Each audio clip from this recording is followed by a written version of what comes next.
of the Godzilla. Are you hiring? Do you know where to post your job to find the best candidates? With ZipRecruiter, you can post your job to 100+ job sites with just one click. Then their powerful technology efficiently matches the right people to your job better than anyone else. That's why ZipRecruiter is different. Unlike other job sites, ZipRecruiter doesn't depend on candidates finding you. It finds them. In fact, 80% of employers who post a job on ZipRecruiter get a quality candidate through the site within one day. No juggling emails, no calls to your office. Simply screen, rate, and manage candidates all in one place with ZipRecruiter's easy-to-use dashboard. Find out today why ZipRecruiter has been used by businesses of all sizes to find the most qualified job candidates with immediate results.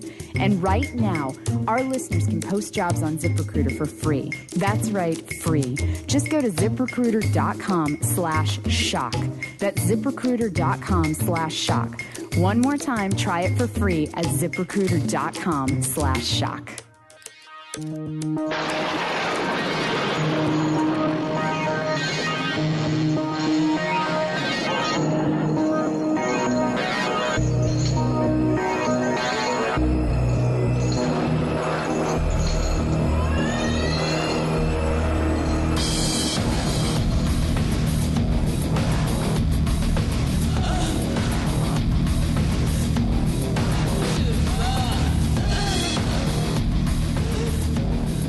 Welcome to episode 64 of Shockwaves. If we sound a little different, it's because we are within the halls of the Mystic Museum where Slashback Video has been erected. Oh, yeah. I am your co-host, Ryan Turek. Next to me is Mr. Elric Kane. Across from me is Rob Galluzzo and Rebekah McKendry. How are you? Welcome to Slashback Video. Elric, how do you feel? Because you seem like the one that's mixed with the most mixed emotions right about now. Well, I'm not. They're not mixed. This is pure joy. But it was just made me a little sad that it's not like this for everyone. Like in video stores, it really reminds you that people don't get to experience this, which is crazy. Well, that's Which fantastic. is why That's how we Ryan grew is up. doing this. This is exactly why I'm doing this. And also joining us is Erick Wessel of the Mystic Museum. How you doing? Eric, how are you? Pretty good. Eric is a man who, when I had this kind of wacky idea, our mutual friend Stephanie Jones, she's a co-owner of Mystic Museum, correct? Yep. And I had known Eric and Kiko, who also are the proprietors, just from going in and spending lots of money here. And I really dug their gallery space. They did some fantastic stuff, Twilight Zone, Hitchcock, David Lynch, and every time my girlfriend and I would come on opening night, it would just be a line around the block. It's insane. You guys do some really killer stuff here. Thanks. And it's just a unique shop on this monster strip that we call Magnolia Boulevard in Burbank, where you can also find dark delicacies and creature features and other shops. It's a like horror that. Yeah, strip. Blast from the Past. But Halloween Town. anyways, they were awesome enough to join forces with me to do this kooky endeavor called Slashback Video, which is kind of like just a throwback to the video store days of the 80s. Los Angeles listeners, you have one day from when this airs. Yeah. Tomorrow. That's right. We open tomorrow at 8 to midnight. 8 to midnight. But it's going to be here for a while. It'll be here through October, and if it continues to go well, we'll keep it up longer. But definitely through Halloween for sure. Now, Eric, I just want to kind of get this out of the way. Tell me just a little bit about your history with the store, how it got started. What was the kind of impetus to get a shop like this going? All right, I'll try to make it quick. So I owned a store, or I still own a store, called Beer Lady Vintage and Oddities with Kiko, my girlfriend. Which much of my house has been decorated from, I have to add. Awesome. So, yeah, like that is my shop of choice. Cool. And so we've owned that store about 5 years, and then we had kind of an idea to have a museum space within that store. A lot of people came in and says our oddity shop and vintage store resembles a museum, and we're like, are we losing out on selling products because people just want to come and look? And when we're looking to expand Bearded Lady Vintage and Oddities, we came across a building, and then our landlord in our current building says, I want to extend your lease. But we're like, we already have this other building in mind, and we're like, that's the idea. Let's do the museum. Let's do the Mystic Museum. And so that's where that started. And then we asked our friend Stephanie to be a partner with us. 3 heads are better than 2. And, you know, we quickly opened that up. I think it took about less than 2 months of working all the time to open it up. And then recently, just now, we doubled the size of the museum and have moved the oddity shop next to the museum. So this actual exhibit that you're going to see is going to be double in size. So it'll fit a lot more people. The lines will still be a lot of people, but shorter, so you don't have to wait in line as long. There's going to be 2 registers to ring up on, so those lines will be shorter, and it's going to be a lot more fun because it's actually 2 large shows combined into one night. Yeah, can you explain what the other show is? Yeah, so with Slashback Video, we do another show, which is Ben Cooper Company, who has done all the masks from the 1930s through about the 80s. I think they sold the company in the 90s, but they're having a resurgence. They're coming back, and they wanted to have an exhibit of their stuff, and we're like, being the fact that we are vintage Halloween collectors and things like that, and I own like 3 of their devil masks already. I was like, yes, let's do that. And it was actually within the same week that Ryan asked me to do Slashback with him, and I was like, this is a perfect combination, Halloween versus horror.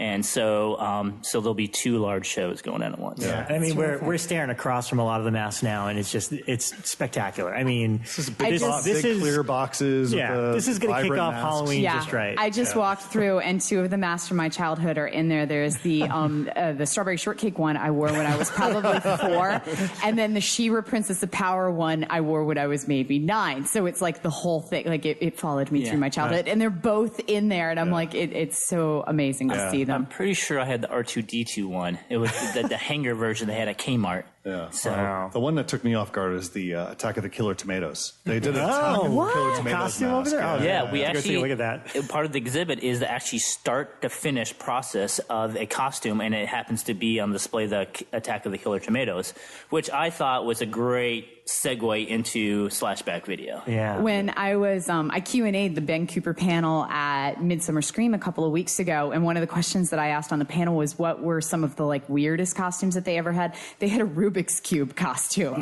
There was a whole bunch of weird ones like that in the 80s where they were like, well, this game seems to be big. Can we make a Battleship costume? I don't know if there was a Battleship one, but there was definitely a Rubik's Cube one because I was trying to picture what that would exactly look like. Yeah. I just have to tell the listeners that Becca is strategically placed in front of a VHS of The Boneyard. Yes. And it's so funny because Damn straight I that was am. a movie I didn't even know what it was until a couple weeks ago on our show. Yeah. And the fact that she is sitting right behind this. Right. And we actually have awesome. 2 copies of the Boneyard. We have the one with the yellow cover, and then the older. The one with Phyllis Diller on it. One with Phyllis Diller. Yeah. We really can't just paint a picture with our words here. This is pretty special. I mean, like I think Eric and I have been working closely, bouncing ideas off each other, and one of the things that I sent an email to you today about the DJ set list. Yes. And I was just like, it's got to be like 80s heavy metal, and the Man Behind the Mask, and a lot of Alice Cooper and Return of the Living Dead. But then it's like, well, we should also throw in some vintage Halloween tunes for the Ben Cooper side of it. Yeah. But I think a lot of them are one and the same, too, which is good. Oh, totally. A lot of theme songs. And what I liked about starting this with you was the first couple meetings was more of like excitement and not work. It was like, we could do this, we could do that, we could do, oh my God, we could do this. What about, and it was like, and then talking to friends after that and then being like, well, I remember my video store had this. So taking everyone's ideas of or what their video store had and trying to put it all into this so the nostalgia is there for everybody. Collectively, I think what you and I have both heard was, oh my God, I want to live here. Also, oh my God, it looked just like my video store back in Milwaukee, Michigan, New York, wherever they're from. It actually looks better. Because it's all horror. Yeah, it's a little bit more horror. Yeah. But, And they even have the adults only room, which did not lead to an adults only room. But it's okay. It's okay. But we're also going to, Eric, you could speak a little bit to this. We're also inviting artists to do a gallery section. So what do we do? Yeah, because we're known for being an exhibit and art shows in one, what we came up with is having the artist actually paint or make their artwork on clamshell cases. So some of the racks you walk by, you're like, I never heard of this movie before. That's because it's an original art piece that's done by, it's either a recreation piece that they did or they came up with something new, but they're all on the VHS racks like you would see in an old school store.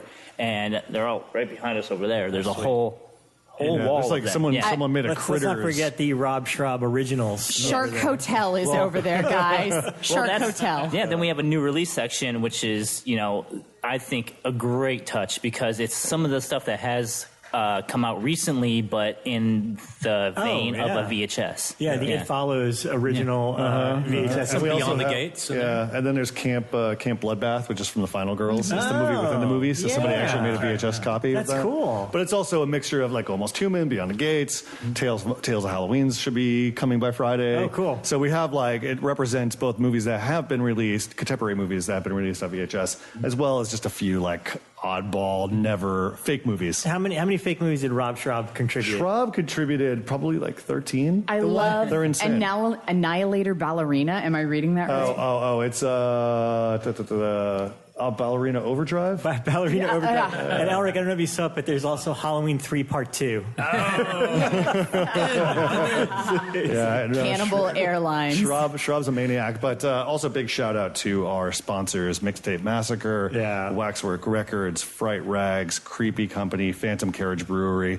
They really, and also Bill Neal, who is a famous trailer editor here in town. He's done all of the major horror movie titles. He donated Pandemonium, which is not a good movie, but it's a fascinating movie that really everyone should watch. Well, Bill was interesting because he heard about it and then he contacted me and he was like, Ryan, I just want to throw in. He was like, let me contribute some monetary funds and let me show you what my office looks like. Took a picture of his office and it was all these VHS tapes along with I don't want to give away too much, but there was all the goodies that he supplied us, and I was like, "Oh my God, you really love it." He goes, "Ryan, I will help you in any way," and he and I would go back and forth on eBay searches, and I'd be like, "Hey, Bill, I found this Children of the Corn 3 Corn on the Cob inflatable Did you see it, Elric? cob." Yeah, that ridiculous The next email I got was, "I bought the cob." It's from the store. Needed the cob. What I liked getting was the random Craigslist links. Here's an old VHS store, not VHS, but just a regular DVD rental store. Went out of business. They have all this for sale, and I would just get random Craigslist links. I was like, "Oh my God, that's awesome." Yeah. We actually did get you guys made the schlep to Long Beach for these racks. The racks are original VHS racks, So, and actually, what I love about this is the VHSs that are here are original. They're everything's real. And just a heads up, you cannot touch them, unfortunately, because these are all part of a private collection. They're all from multiple private collections, and I did make a promise that these are kind of a no-touch policy, just because some of them are pretty expensive and some of them are in great shape. I mean, we literally have a sealed Warner Home Video Exorcist release. Oh, wow. I mean, an initial run of The Exorcist. But I have a feeling you're going to come here and see stuff that you're going to be wowed. The covers, we're setting them up, and I'm just I can't stop looking. I should be working, and I'm looking. Or even just take catalog of stuff that you haven't seen. Elric's walking around with his fucking notebook, writing down things he's never seen. I need to do that because as I was walking through, I was discovering things that I'd never seen before, and then it suddenly reminded me of the video store where literally you're walking past it, and your attention is drawn to it far more than when you're looking at 500 things on your scroll on Netflix. You know what'd be cool would be because you can't touch them. Every Sunday should be called Flip Sunday, and you guys turn all of them around. So somebody has repeat reason to come that's back. a good idea. And they could literally see all the backs. That's interesting. Yeah. I would love to come back for that, because the back covers were really special. I remember spending a lot of time, and the photos were always misleading. Yeah, absolutely. I like that. I like that. I've never seen Dead Easy or Zoltan, Hound of Dracula. I saw Natas, The Reflection over there. Not a good movie, but I haven't seen it since I was a kid, and suddenly I was like, I should watch Natas playing again. on a TV. Yeah, we have a TV in the corner where we will be playing. It was playing Nightmare 4 when we came in. Yeah. Nice. Well, I actually brought my VHS player from home that I actually had hooked up because I watch VHS. And Kiko's like, "Why do you have that here?" I was like, "Because I have VHSs I want to watch." And she's like, "Why would you still watch VHSs?" I was like, because I like the previews. That's true. Yeah. Well, coming attractions. That Nightmare Forward VHS did have some good previews. Yeah. But it's Eric and I are talking about the future of Slashback, and ideally, I think what I would love to have be done is that, you know, between us amass a collection of our own that we can control, as opposed to it being part of other owners, Devin Whitehead being one of them. And that way we're sitting in front of the wall of Devin. But being able to, you know, give visitors a chance to be able to pick stuff up and be able to take a look hopefully at in the stuff. future, you'll be able to come in and almost like pick it up and look at the back and read it like you used to do when you were trying to figure out if you want to rent it or not. Right. Yeah. Right, exactly. So in the theme of Slashback video, and Eric, feel free to chime in if you'd like, you know, we kind of picked a selection of titles that are not available anywhere else but on VHS. Some titles that you can't find on DVD or Blu-ray. Feel free to call us out in the comments if we're wrong, because there were a couple films that I was like, oh, Gargoyles from the 70s. I haven't seen that on DVD. No, it exists on DVD. Yeah, I ran into that a couple of times where it was like they did a limited release, or some tiny fly-by-night company released like 20 copies in 1999. Do we still call that a DVD release? And I did. If anyone had touched it, I didn't include it. Yeah. Well, I never know if Code Red put one of these things. Yeah. Like I included Hide and Go Shriek on one of my original lists, which I just remember it was teens running around a furniture store. That is out on Blu-ray. And then I looked and I was like, oh, that's out? And then I ordered a copy. I changed my mind as soon as I walked in here. I was walking in here with a list of ones I've talked about a bunch on here, and I just walked around going, no, I just want to talk about movies I haven't seen yet. Yeah. Like, even though I have nothing to add except I want to see it, it's what Maybe your mind people goes can give to. you reviews of the ones that you've never like seen. you're in front of Summer Camp Nightmare. I just That want is to a great right one. now. I love that one. Dude, I'm That's on getting your there. list? It's on my list. It's like, it's right there. On Becca's Santa Claus stationery. I got kids There's always here. something. But before we dive into our picks, I just want to remind you that we are on social media, Shockwaves Podcast on Twitter, Instagram, Facebook, and don't forget to give this podcast a couple star ratings on iTunes. Don't forget to throw in reviews. 5-star, please. Yeah, not be couple. great. Well, I'm just, in addition to the maybe, whatever. And Eric, you want to weigh in as to where you can find Mystic Museum? Yeah, you just got our main thing. You just look us up on Instagram, the Mystic Museum. Tickets are still available at the door for Slashback and the Ben Cooper Show. Yep. And then we also have an online store, which is linked on our Facebook and Instagram page, which is the Mystic Museum, and also Beard Lady Vintage on Instagram as well. Sweet. Rob, why don't you kick us off? Sure. I saw quite a couple of things. Number one, I'm going to mention, just because I literally came straight from it, and people may challenge me on the horror, but I think it's one of... again. Nope. You're wearing a shirt. No, we will see it again the night that this airs. Yeah, that's true. All of us. Nice. No, I went to see Strangers on a Train at the New Beverly, and it's got one of my favorite cinematic psychos that I've ever seen. He is my favorite. He's just so good. He's so good. And what's cool is the New Beverly here. It's funny. I own all the Hitchcock movies on Blu-ray for the most part, but I never watch them. I wait to see them on the big screen here because there is a little bit of magic to seeing them on the big screen and with an audience. And what's great is right now this month, starting today, the New Beverly are doing Wednesday matinees. So every Wednesday at 2, they're showing a Hitchcock movie. And I heard it was packed. And it was sold out. There's a lot of actors in this town unemployed. Ted Raimi was sitting on her row. There you so Ted Raimi just showed up on his own. That's check out some awesome. Hitchcock. Wow. And that was what was cool about it. Phil Blankenship, who was hosting it, came up and said, hey, we've wanted to do this for a long time. Right. We just thought nobody would come, and you guys sold it out, so we're going to keep this going as long as we can. And that one's a particularly good print, because I saw that it as a double last year. Oh, man, it was so much fun. And it became it actually went from being one of those Hitchcocks I liked to actually top couple. It has that sequence where he stalks a woman in the carnival. Oh, well, that was one of the best sequences and I've I ever believe seen. a little snippet of that is in Terror in the Isles, if I'm not mistaken. They take a little bit from Stranger in a Train, which, brief summary, is just these two guys meet on a train. One is a famous tennis player. The other is questionably a psycho, and basically says, what would be great is the perfect way to get away with murder is if we switched. Like, I did a murder for you and you did one for me. And obviously the tennis player considers it kind of a joke until the other guy actually goes through with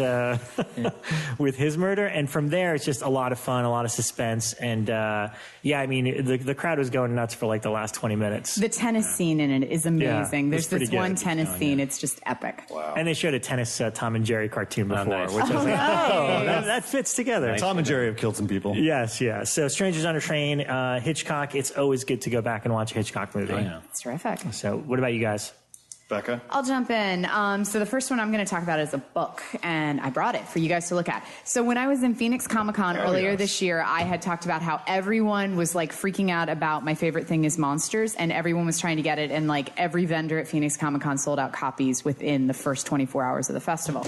Well, I finally got a copy and started reading it. From the Burbank Library. From the Burbank Library. So I procured a copy from the Burbank Library and have been reading it, and it is freaking unbelievable, guys. Like, I can't even call this a horror graphic novel. It's a masterpiece, really. Like, I can see why it was swooped up for movie rights before it was ever even released. So it is about a girl. She's 10 years old, living in one of the poor neighborhoods of Chicago in the late 60s. And she lives in a rundown building with a whole bunch of eccentric characters. And she herself is obsessed with horror movies. Her whole family is. Like, they love monsters, they love monster magazines and things like that. And she gets kind of ridiculed by the teachers at her Catholic school and the other kids because of it. And so when she draws herself, she identifies herself as a monster. So she draws herself as a werewolf through the whole thing. But the actual story is not only, so it bounces back and forth between two main time periods. A woman in her building who is a Holocaust survivor is this like strikingly beautiful woman, but really kind of haunted mentally, dies. And everyone thinks that she's committed suicide, but this young girl is determined that it was murder. And so she embarks on this kind of detective journey to try to figure out who in the building could have murdered her. Cool. But at the same time, you're seeing all this stuff that's going on in Chicago in the 1960s, like all of the different riots that were happening and Martin Luther King's assassination and all this stuff. It is epic, is the only way I can describe it. Artwork. Yeah. It's beautiful, absolutely beautiful. And I mean, just because it's a 10-year-old female protagonist who's obsessed with horror and feels ostracized from it, like, I just want to give the protagonist like a hug the whole time. And then to be able to use that kind of horror framework to tease out these bigger historical stories, because it does get into, as she's doing her detective work, it gets into the history of the Holocaust and what this woman probably went through and everything. And it gets really intense, but beautiful. So I can't recommend this one enough. My favorite thing is Monsters by Emil Ferris. Nice. Yeah. Cool. I got a chance to take a look at To Hell and Back, the Kane Hodder story, the documentary. Yeah. I've been wanting to see that. Derek Herbert directed. I think it made its debut at Fright Fest, UK, I think. But it is an excellent documentary about a man who is a horror icon, has played Jason multiple times, and so many other, and has starred in so many other films as a stuntman, doing so many. I mean, like, I didn't know he was in House 2. He did a stunt in House 2. He's done stunts in Sean Cunningham connection. Yeah, exactly.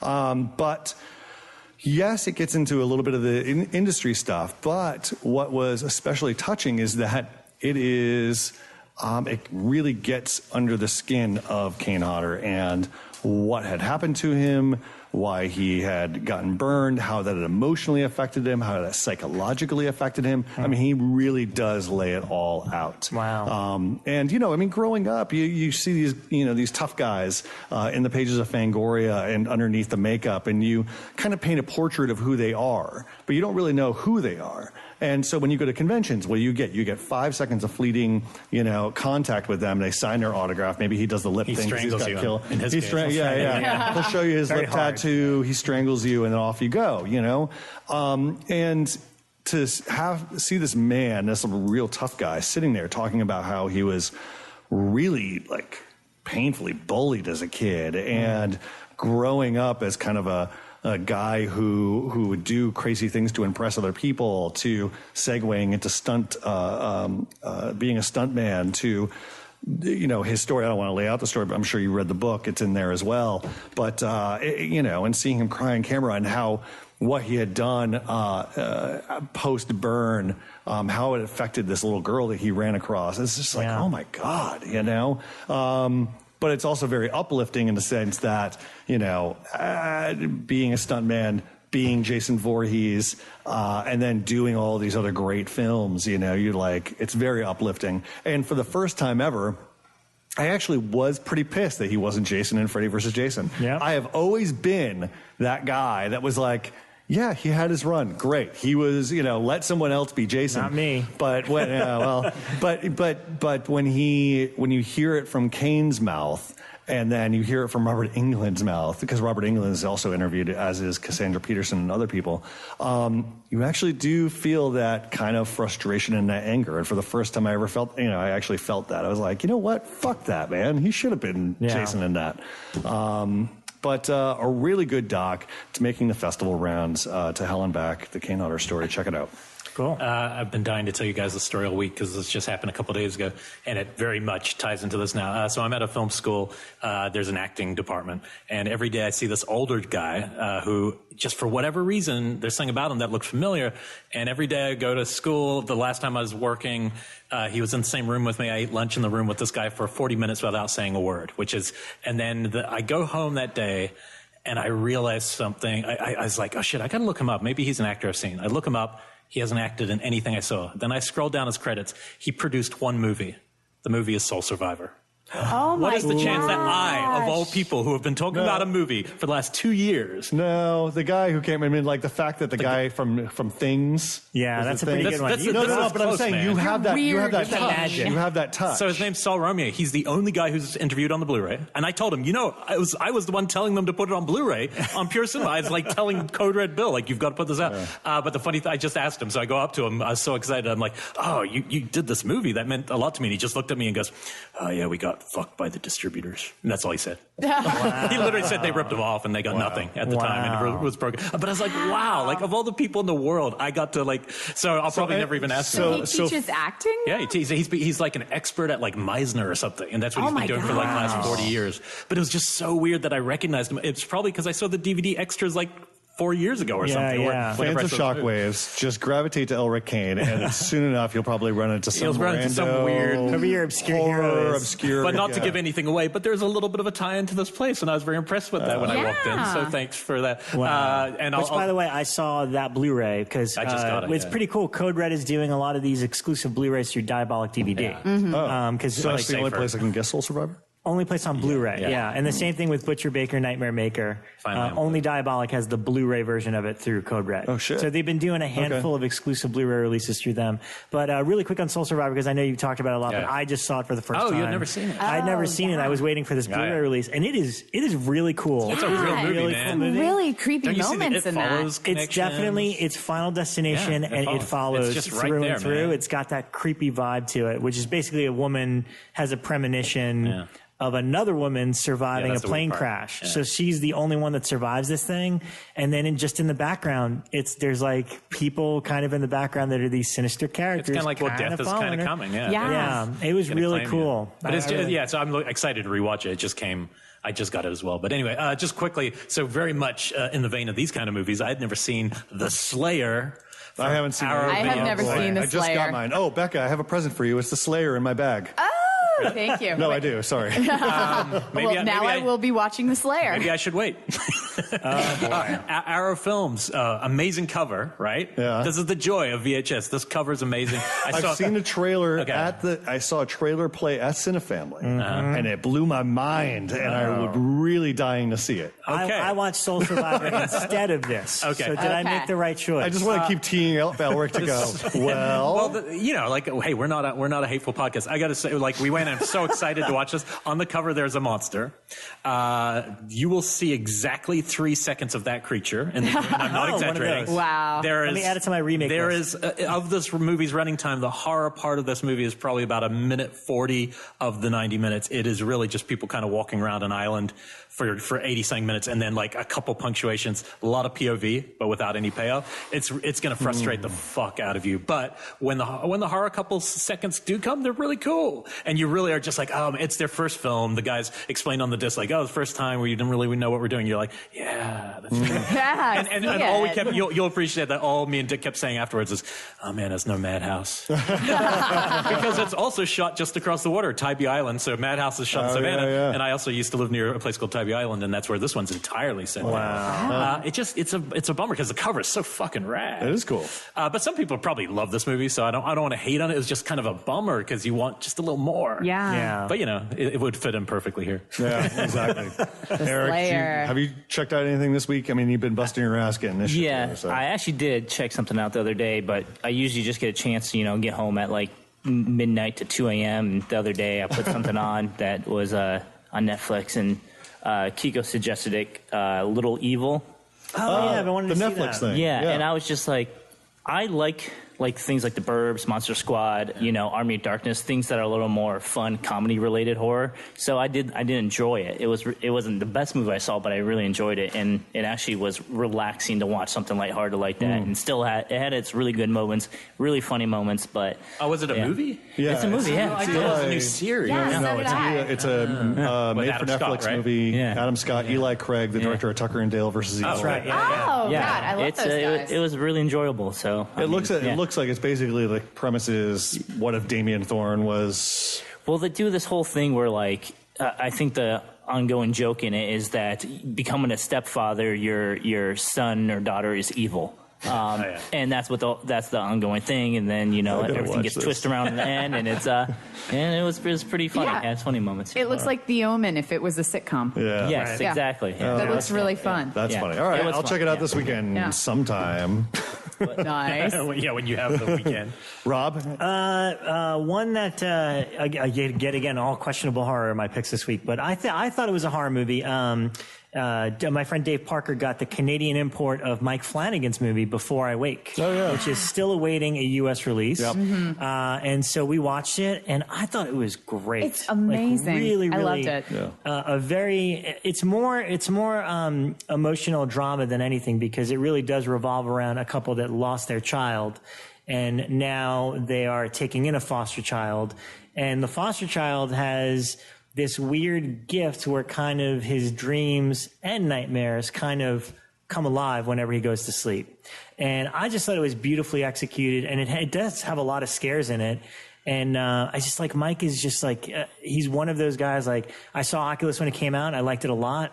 And now between Hush and I really liked his Ouija movie, basically anything he does, I'm fully on board for. And I thought Before I Wake, it's a sin that it's not out here, because Kate Bosworth is great and she's the lead. But let me tell you, the most valuable player there is Thomas Jane.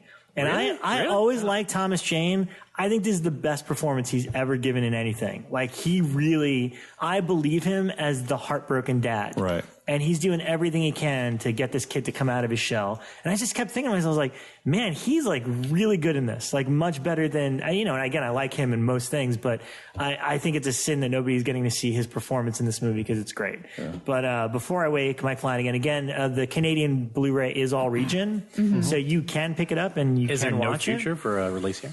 No, I think they're still trying to work it out, because it's part of relativity. It's part of relativity, but I think that they are looking for they're looking for a new buyer, I think. Yeah. Interesting. But I think it's totally worthwhile. Yeah. Cool. Loved it. I'm down to see it. So I watched Godzilla vs. Mothra from 1992. Yes. And this has always been one of my favorite Godzilla movies. And my daughter loves Godzilla, so she sat with me through this whole thing. And I have to say, this one is one of my favorite because, well, one, Mothra is just the most huggable of all the monsters. He's fluffy, and he throws glitter at people. He really does. If you go back and watch it, Mothra leaves a trail of glitter. This one, it's weird. It's from 1992, and it's one of the revamped, after Godzilla vs. Biollante. Yeah, it's the revamped shit. But it's the Cosmos twins are in it, and they sing and have all this cool dancing, and their matched outfits, and they talk to Mothra, and they tell him to come attack the city. But then once he does, the little girl's like, "No, don't attack our city," and then they tell him to stop. And the villain in it is Batra. It's kind of confusing because you've got Godzilla gets dropped into the ocean via meteor, and then that causes the seas to raise. It raises the sea level. Plus, people have been fucking up the world. It's Godzilla, so there's always a climate, environmental side to it. And people have been destroying the world and taking down the forests and everything, and it's causing all these typhoons. And then Godzilla shows up, but then because people are messing up the environment, it wakes up Mothra. And then because Mothra is awake, it wakes up his arch nemesis Batra, who is also a giant caterpillar who turns into a big moth who throws lightning bolts from a horn. In general, this one's, it's just fun. I had such a blast with this one. I've always loved MOTHRA just because I really kind of wanted to understand the pitch behind that one. Like, we've got all of these kind of dragon-esque dinosaur, really scary creatures, but you know what's really fucking terrifying? A moth. And yeah, so, but MOTHRA, he's just fuzzy and cute. Every once in a while, I have to sit back and just like rewatch all of the Godzilla movies. Yeah. And I have my particular favorites. Smog Monster, Godzilla versus the Smog Monster really messed me up as a kid because there was an animated sequence in which you saw the Smog Monster fly over the city, and there was like a kind of a trippy 60s song that went with it. And the Smog Monster would fly over Tokyo and drop its smog into the streets, and then people would turn into fucking skeletons and die. And then they remembered, like, they showed some cat stuck in tar, and I was like, oh my God. It was terrifying. Yeah. But and this one is not scary. No, not so scary. Yeah. I remember Godzilla punching through the Smog Monster and pulling out these orb egg things, and I was like, oh, what the fuck is going on? Wow. Very weird. Very weird. This one, not scary, very accessible for kids, so your kids will enjoy it. Although Marnie was confused because Batra is not a bat. I was confused as well. I know. She looked at me and she goes, Mommy, why is Batra not a bat? And I'm like, I don't know. And then because she's 4, that frustrated her worse. And then she had to ask it like 6 more times throughout the movie. And I'm like, I just don't know, honey. Shut up and enjoy the damn movie. So that is Godzilla versus Mothra from 1992. Nice. I popped in Akira to show the anime loving child, and she loved it. I haven't seen that in like probably like 15, 20 years. Holds up so great. Crazy fucking movie. But what I really want to talk about, I read a book over the weekend called Someone is Inside Your House by Stephanie Perkins. It's coming out in 3 weeks. Becca, you're going to love it. It's a young adult novel, but it was someone just pitched me on it, and I was like, oh, slasher? Cool. Great. I'll read it. It's basically about this girl named Mikani who is from Hawaii. She's running from a dark past. Her parents relocated her from Hawaii and stuck her in Nebraska with her grandmother, where she's staying there. And slowly but surely, someone is offing all her classmates in really, really grisly ways. The killer, basically, his MO is he'll sneak inside your house and basically just misplace things and turn things around. So when you walk into your room, you're like, oh, wait, why is my room backwards? And while you're trying to make out why exactly all of this is happening, the killer comes in and then like, fucking kills you in a brutal way. You said this is young adult? Yes. Wow. Like, oh, no. I'm thinking like Christopher Pike and Lois Duncan, where that part was kind of glazed over. No, Perkins does not hold back. I mean, like, I felt like I was reading Thomas Harris at times. Wow. I was just like, damn. But it's a really, really solid read. I had a great time. It's a quick read, but it's really good. And it was a nice pairing because I read this other book, Final Girls by Riley Seeger, I think her name is. Shit, I'm blanking on the name. I read it earlier this year, and that was a little bit more soap operatic. I didn't enjoy Final Girls. Okay, we'll talk about it wasn't my thing. It's basically about final girls, like girls who endure brutal slayings at like either campgrounds or a hotel in this case, and how they all banded together and they were all in the media spotlight, but suddenly one by one they're being picked off. Okay. But the focus isn't the picking off. Now, and I mean, not that you can't get away from that, but it just was a little too emotionally charged for me. For me to really get into. I just enjoyed that I got to read over the summer 2 very slasher themed novels. What was the name of this last one that you were talking about? There's Someone Inside Your House. Okay. Yeah, good stuff. Elric?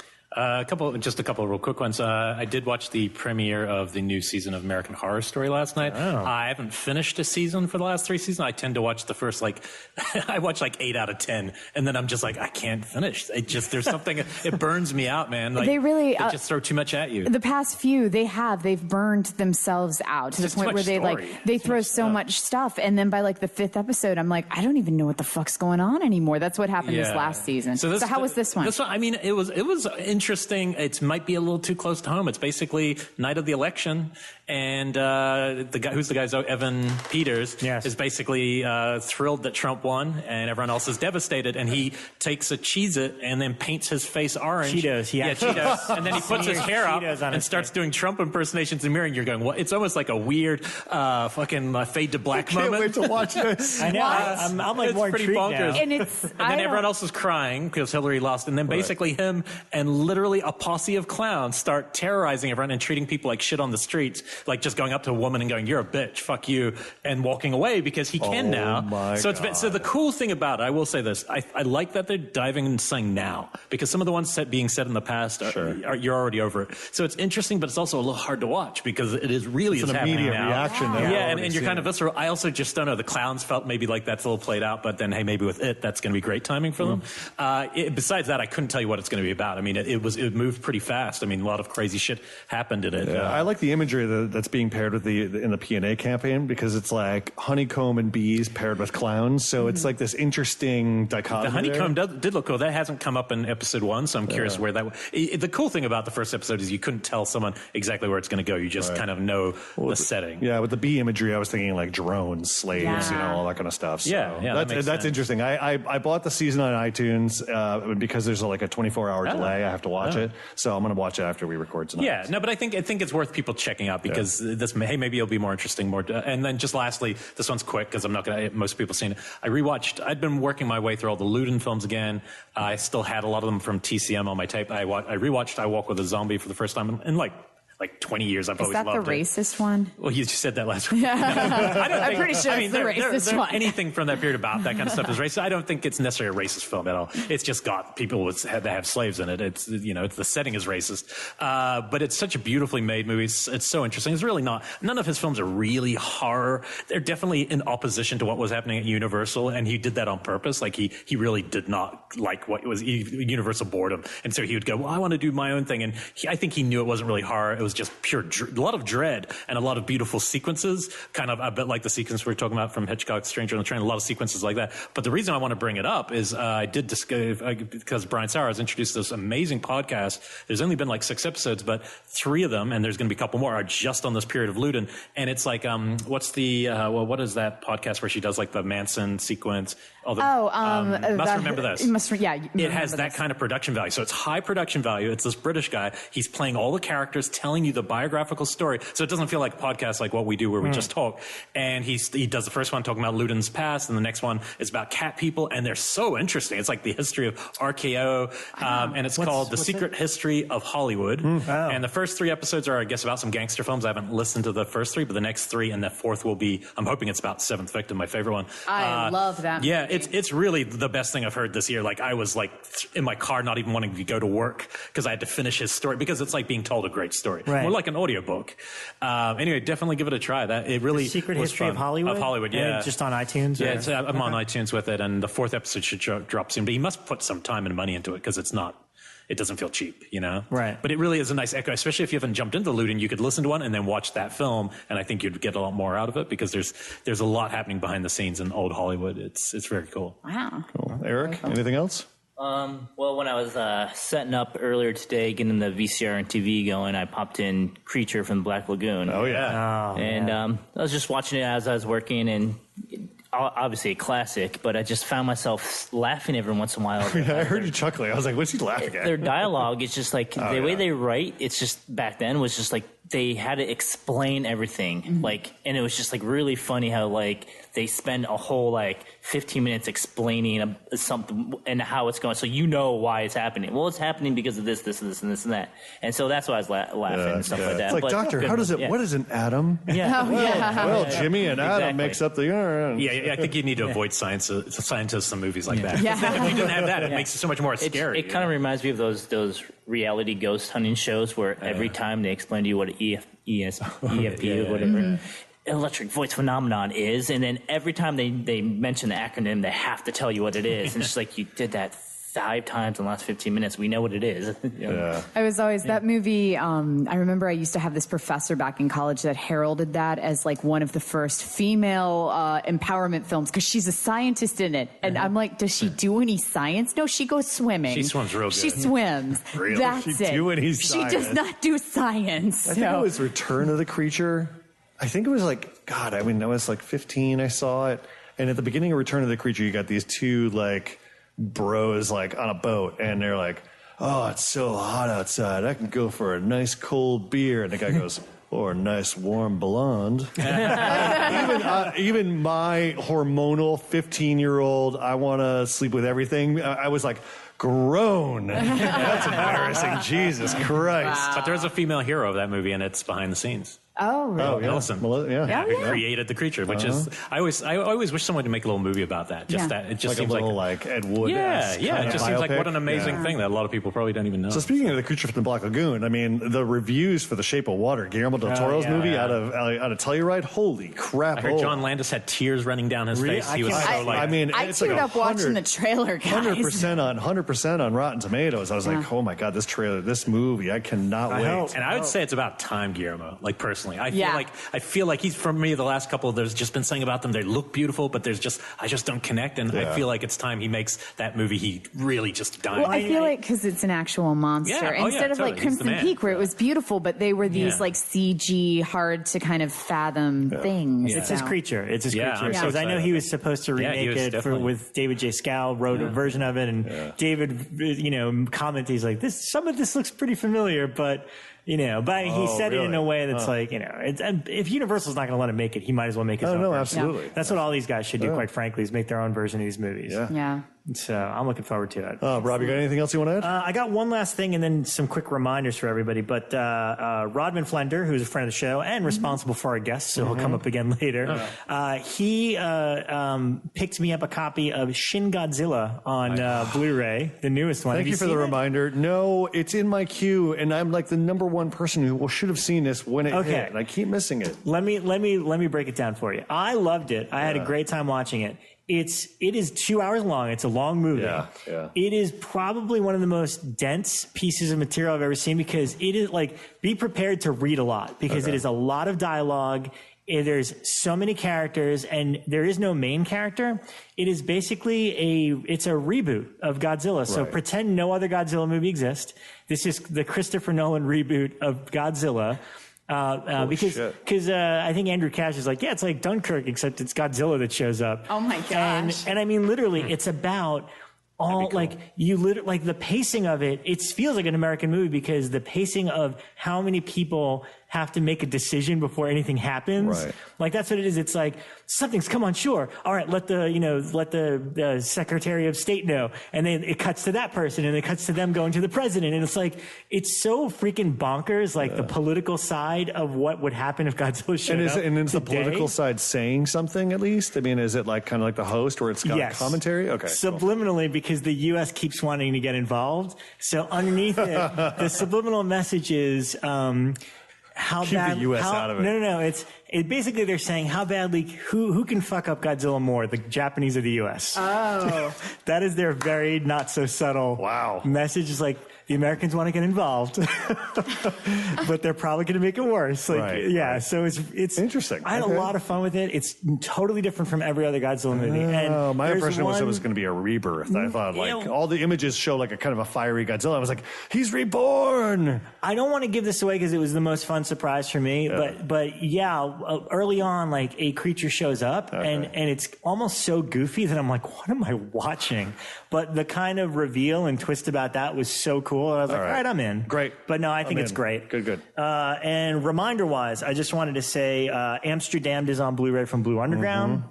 I rewatched it last night with a couple of the kids from the Scream show because we do these little movie things and they were blown away. And it's even better the second time that I saw it. I revisited Aliens, the James Cameron one. Scott Reynolds was doing Sunday backyard screenings. And all I have to say about that is it makes me hate Alien Covenant even more than I already kind of did. I mean, I was kind of like lukewarm on the movie, but then anytime I see Alien or Aliens, I'm like, this is enough. Yeah.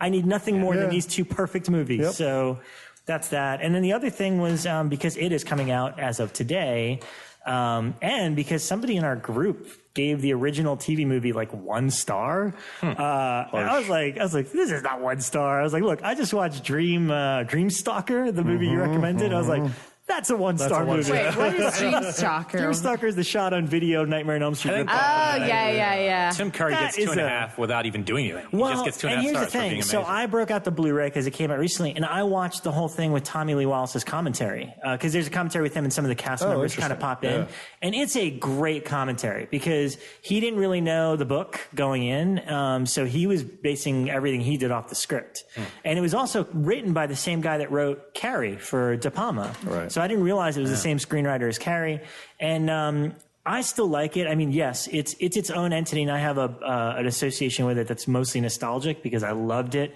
I was the age of the kids when it came on TV. Yeah. But regardless, some things they get right, some things they don't. A lot of it is for TV in 1990. I still think it's a marvel, and in particular, some of the stuff that Tommy Lee does directing wise. Like there's one moment, basically when they fight it as kids. I just love the way that he keeps panning between each character and what they fear is like like Georgia appears for Bill, and then Beverly's dad. Like the way that it pans back and forth and does it all in one shot. I was like, I don't know, man. There's some pretty solid filmmaking going on here, regardless of what you think of the material or whatever. Yeah. So I'm going to revisit right after because I haven't seen this forever. And I think that's a good move because you want to judge the new one on its own, a fresh kind of and then it's kind of because then it'll be a different entity too. Yeah, for sure. So anyway, that's it from me. Cool. The last one that I watched, because I'd watched the Bronx movie a couple of weeks ago, I decided to watch the follow-up to it, which is Escape from the Bronx. Oh, yeah. From 1983, so this is a couple of years after the original. You can probably stop at the first one. The second one definitely loses some of the charm, where the first one is very much just following the main character of Trash around as he kind of navigates this Warriors-esque landscape with all of these crazy gangs in it. This one is about the government is going in and trying to relocate people out of the Bronx because they want to turn it into like a big, beautiful, like gentrified neighborhood. But they say that they're relocating everybody to Mexico, but they're just exterminating most of them. And so it's this whole like government and company conspiracy. All of the gangs move underground and then fight back. And then there's also this weird mercenary who has like this 7-year-old son who's an explosions expert. Like the 7-year-old is. And it just gets really tedious. So not as great as the first one by any means. Is that video here? I'm curious. No. It looks like something like that. It feels like it should be. But all right, Eric. Thank you so much for popping on. And no problem. Thanks. Anything you want to plug? Any podcasts or shop no, stuff? Just follow us on Facebook and Instagram, the Mystic Museum and Bearded Lady Vintage, and please come to the show. If you can't come to the opening night, September 9th, then just come by anytime because that'll be up for at least 2 months. Yep. Yeah. Is there an admission on the normal days? Yeah, there is an admission. It's $10. You get 2 shows. You also get the museum, which is the mystic part of the museum, which is all mystic stuff. It's very authentic, original pieces, antique pieces. You get Ben Cooper show. You get the Slashback show. You get a free trading card and pin with every entry. So it's actually well worth it. And then expansion. So we are double the size now. So awesome. Yeah. Awesome. Well, Eric, it's been awesome doing this with you. Yeah. And thanks for popping on. And let's bring on our next guest. Great. Thanks. Are you hiring? Do you know where to post your job to find the best candidates? With ZipRecruiter, you can post your job to 100+ job sites with just one click. Then their powerful technology efficiently matches the right people to your job better than anyone else. That's why ZipRecruiter is different. Unlike other job sites, ZipRecruiter doesn't depend on candidates finding you. It finds them. In fact, 80% of employers who post a job on ZipRecruiter get a quality candidate through the site within 1 day. No juggling emails, no calls to your office. Simply screen, rate, and manage candidates all in one place with ZipRecruiter's easy-to-use dashboard. Find out today why ZipRecruiter has been used by businesses of all sizes to find the most qualified job candidates with immediate results. And right now, our listeners can post jobs on ZipRecruiter for free. That's right, free. Just go to ZipRecruiter.com/shock. That's ZipRecruiter.com/shock. One more time, try it for free at ZipRecruiter.com/shock.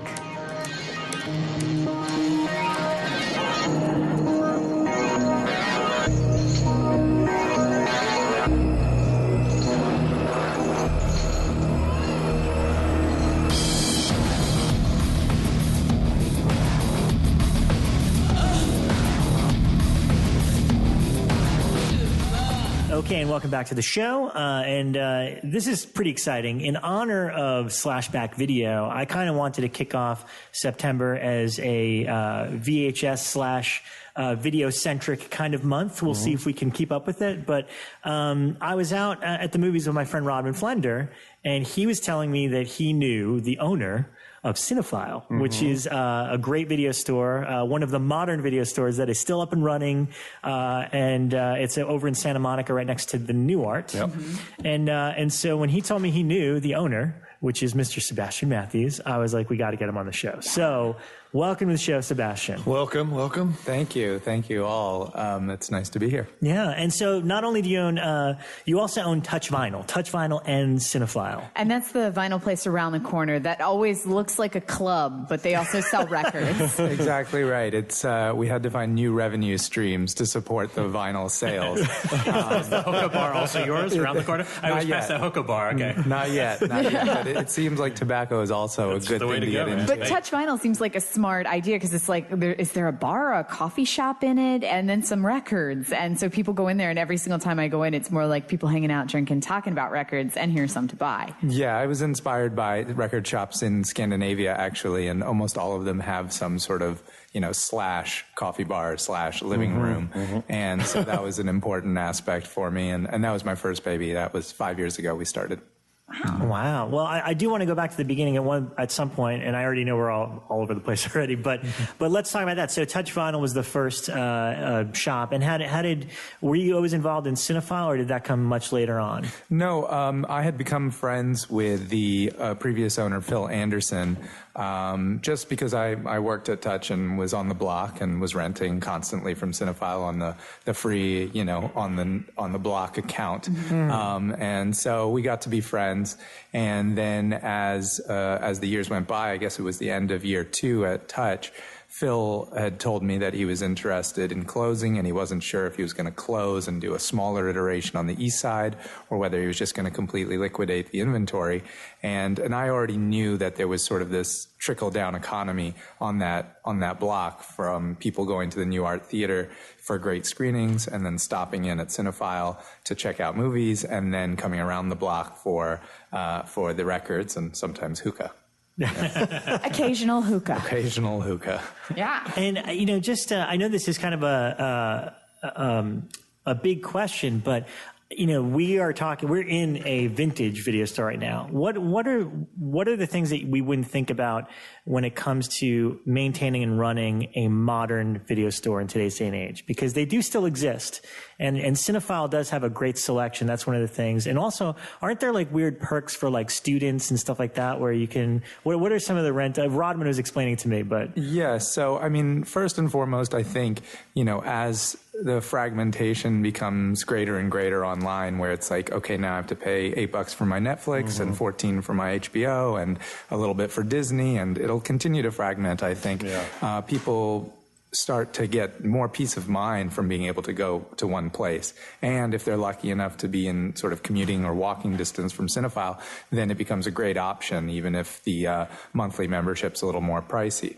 And monthly membership is something that I felt was a really important thing to institute, because I didn't want late fees to be the central dynamic of how we stayed alive. And I think it's something that has been a bad taste in people's mouths since Blockbuster, and that idea that if you didn't return something, you were paying exorbitant costs to replace it and all of that. So, getting it down to a monthly membership model of $30 a month, where people could rent 4 movies a day, up to 120 movies a month, with no late fees, was just a huge amount of value. And we had to figure that out. In fact, the student membership that you mentioned was my first foray into trying to figure out what value the movies had. So I said, let's pretend the value is 0 and give these away rent for free to film students, to the people that might care. Right. And so we immediately had about 250 signups from USC and 100 from UCLA, and And yes, the goodwill went really far. And in fact, one of the USC students ended up shooting his short film entirely in Cinefile and renting out the space. And he did a great job. So it was wonderful just to see, okay, there is that interest. Now let's figure out the pricing. Let's, slowly figure out the pricing. And what we did at first was a tiered membership. So people who had been members started at $20 a month. And then after we reached 100 members, we then bumped it up by $5, and it was $25 a month, then 30, 35, 40, every 100 members. So once we reached 40, then we said, okay, let's just not go crazy, and sort of pushed everybody to 30. The 20s moved up to 30, and the 40s moved down, and that's become kind of the sweet spot. Do you guys still have the gold cards and stuff where you get 10 films? Because that's what I'm on. I think I've got like 7 left, but I need to catch Hitchhiker right out there. Yes, yes, and I'm glad you mentioned it because yours is still valid, but we actually There's other phased them punks? out. Okay, cool. But it'll still show up on my account, right? Like Yes, exactly. We load it to your account now, and you can still buy packs, and we just basically put it on the account. But it turns out a naughty former employee had handed out stacks of gold cards. Oh my gosh! Yeah. And so it's funny when I looked back at sort of some of the reasons the shop wasn't working. I mean, Phil was an absolutely great owner, but there were just these little holes of some people just being too nice about letting late fees slip or letting movies get lost or giving out gold cards. Yeah. This is an honest story. This is one of the reasons I moved to LA with Cinefile, because I went to Irvine for a year and we didn't get up to LA very much. The one time we came up to LA, because a friend of mine, this was like 2001. It must have been early in Cinefile. I remember walking in there, and I'd worked in really cool video stores in New Zealand, but they were pretty much more like what we're looking at now. I'd never been in one in my whole life where it was by director. Yeah. And I literally just fell in love. And I literally remember, so when I was deciding whether to actually move to LA in the long run, Cinefile, and then I saw a couple films at the New Beverly one time, and I was like, yeah. And then I just didn't realize I'd lived so far away from Cinefile. So the first little while I lived in West Hollywood and would drive out there almost every weekend. And then I finally ended up in Santa Clarita. Now it's like, oh God. Now it's like a day trip, but it's going to be worth it. For October, I plan on doing it, Yeah, and I'm still amazed by the amount of destination shoppers there are that come from the east side, from Echo Park and that sort of distance. And, a lot of the shops closed last year, Video West, Video Journeys, Video Store No Desire. Rocket Video was near New Beverly. Laser. Big, and I think that is the other crucial factor. It's that at least, we know that LA can support one and maybe at most one of these big, rare collectors. It could be even different parts of LA too. Exactly. It's such a bifurcated place. Yeah. But the thing is, it's not, it's that beautiful thing where you like Herschel Gordon Lewis or somebody like that will be next to Werner Herzog, who will be next, and it's like, there's just it's highbrow, lowbrow. And I really think that's the key. And most big video stores, Scarecrow in Seattle, most ones that are still around have that quality because they just love fucking movies. We had that in New York at Kim's Underground. It was by director, or at least there was a section by director, and then it did. They also did the same thing that you guys do, where then it got really, really niche into subgenres, where it was like this exploitation. The horror section is very good for that. Kim's Underground is the first time I saw the term nunsploitation. Yeah, I was shopping there as a kid, and I'm like, what is that? The section out there is that I always look at that, laugh at every time I've gone there, is hospital horror. There's a whole section just on hospital horror and or Christmas horror. I can't even remember the name of it, but it's like, what the fuck? It's holy fucking shit. Okay, holy fucking shit. And it's like, that's really all you need. Movies. The Apple is in there. Yeah, that's like, that section was like made for me. Oh wait, what else is in holy fucking shit? A couple other things we talked about. I mean, I don't know if The Visitor was there, but it should be now. Yes, it is. Yeah, but absolutely. The thing is, the one difference I noticed, like I haven't been there maybe a few months ago, but was starting to bring in the Blu-rays. I feel like it's something that could really keep a modern video store alive, because there are a lot of Blu-rays, let's say Code Red or something, that I really don't want to buy, but I really want to watch. Oh my gosh. And unfortunately, it's become really a buyer thing. It's like a Blu-ray is a thing you have to buy, basically. And I think there could be a whole nother life on the rental market for those rare titles. For just Blu-rays in general, like a place that just has all the new Blu-rays. Right. And some of these are ones that, like, I really want to see the film, but they're not available I'll use The Slayer, for example, not available anywhere else. And it's going to be really really hard to find kind of that quality, but that's going to cost a fortune. And luckily Turek brought me a copy tonight, but otherwise that would be one that I would sit there and I'd go, man, I don't want to buy this, but I really want to see it, but I don't want to buy it. So have you noticed the Blu-ray market change rentals at all? Or I think there's definitely more interest, and we sell region-free Blu-ray players in the shop, so that allows people not only to get into our region-coded library, but as well as, you know, up to Blu-rays, because we have a lot of like older customers who didn't want to make that move at first. And then, we've been collecting Blu-ray about as long as the format's been around, so that section has grown and grown, and now we're kind of at that point where we need to integrate that Blu-ray section into the general library. I guess because you're already full. Exactly. So it's just like anyone's video collection at home. You're like, you order it perfectly, and then you're like, now what do I do? But we've been really lucky. We've made some beautiful partnerships with Criterion, with Kino, Arrow, Shout Factory, and Scream Factory, and Vinegar Syndrome, and all of those companies. I just sent a letter saying, you know, I have a deal with Rent Track and Vobile to get all of the major studio releases for $1 a pop. And so my wall just looks like Marvel movies from here to forever. You know, if you want the store to remain, you know, tasteful, and if you want your fan base to find you, then help us out, you know. Smart, so we've got these great partnerships in place, and I certainly encourage any smaller labels that take themselves seriously in that way to always reach out to us, because there's such a good cross-promotion value there. Do you rent by mail? Not yet. Not yet. I mean, it'd be awesome to figure that out. And I've looked into, you know, the old Netflix style one where they just sent the disc in the case. Well, a good one to look at is the one I worked at for a while, Facets in Chicago. They've been doing it forever. But way before Netflix was announced, they were doing by mail. And they have a kind of models, rental models like you with the $30 a month kind of thing. And they have a really loyal, older for the most part, clientele. But like every day we would be doing that for the first hour of the day, is just packaging up all the discs. And it functioned as a retail as well, rental as well. Oh, wow. Yeah. But it was a nonprofit, and it still is. It has a little theater too. Big video store in Chicago. But got it. But I think that's just all these ways that you can keep doing what you're doing, I think it's integral. Are there other things like maybe being a distributor of a certain label? Has that ever crossed your mind? To some lesser extent, you know, maybe creating a label and curating a little bit, because each of the employees is just such a wealth of knowledge and always has ideas for screenings and things that could be restored. But I always felt that there was an opportunity to create sort of a federation of video rentals around the nation, in which we could receive submissions for films that could show up for rent and for sale at each of our stores. So, you know, you could submit at a local shop in Illinois, and then that shop could say, oh, this film is great, send it out to the Federation as a digital file, and then burn copies and have it as a distribution model, so that, you know, the 3,000 fans of each of these shops could be put on to independent film. I like that you just called it the Federation. That gives me all sorts of ideas about VHS and Star Trek. That's the Federation. That's right. I sometimes call it the USS Cinefile. Oh, really? Awesome. Do you guys go out of your way to find really rare and hard to find titles to add to your library? Because that's something that Rodman always tells me he's always impressed with, is some of the hardest to find stuff, he will be able to find a copy somehow at Cinefile.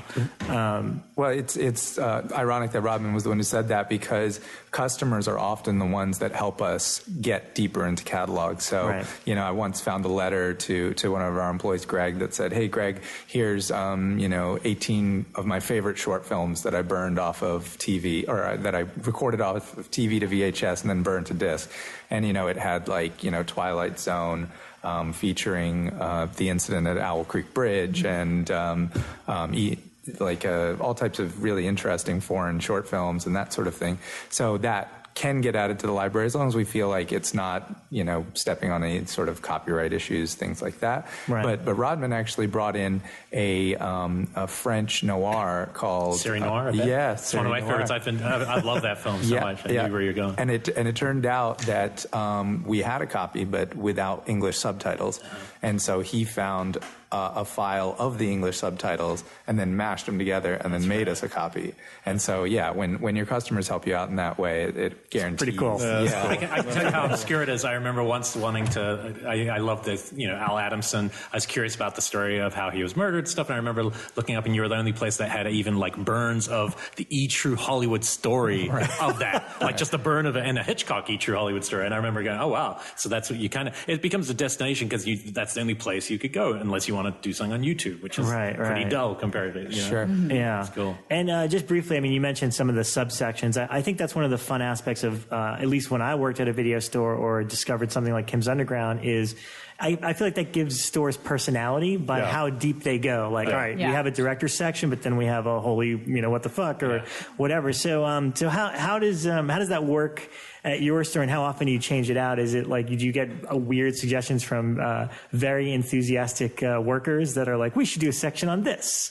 The biggest fights or discussions at least come on the director's wall. So it's really about, who gets one of those hallowed spots on the wall and who deserves to be up there. And unfortunately, even just before I started, there was very few female directors on the wall. Even like Sofia Coppola wasn't on the wall. And so, when the guard changed, we started putting up more of the female directors. But then, the genre sections stay mostly the same because I think everything is falling into, pregnant men or, or nunsploitation, like you said, or, those tropes exist. But the guys at Cinefile have done a really good job of finding the fun ones and the ones that you'll find multiple movies to watch in. Right. Nice. Why don't we go back to the beginning? We always talk about it a lot, and obviously we ask our guests too. But what are your kind of like earliest recollections of the video store? I mean, were you always a movie fanatic, and did you go and rent stuff and try to find like the weirdest shit you can watch, or what do you remember about growing up with the video generation? So I grew up in a suburb of Washington D.C. And there was where? Potomac, Maryland. Okay. Yeah. Like Virginia side. That's where I am. Oh yeah. Yep. Just right across the river. Yep. And there was a video store called Rocky's Video, and VHS at that time, and I would go mostly because my parents didn't have cable. Like, we didn't have cable, and I was always just watching movies on UPN 20. That was the station, and it was like Mad Max Beyond Thunderdome. I talked about it last week, but did you watch the Kung Fu Hour that they used to have? It was on UPN. It was on Sunday mornings. With The Legend Continues? All I remember is it was called the Kung Fu Hour, and it was like one of my favorite things that were on, and it was UPN 20 as soon as you said that. Yes, I think probably the same ones. Yeah. So and a lot of Star Trek, Star Trek movies, Wrath of Khan, and then it would be random what they got the license to. So Spaceballs, Police Academy 2, it was always like the sequel.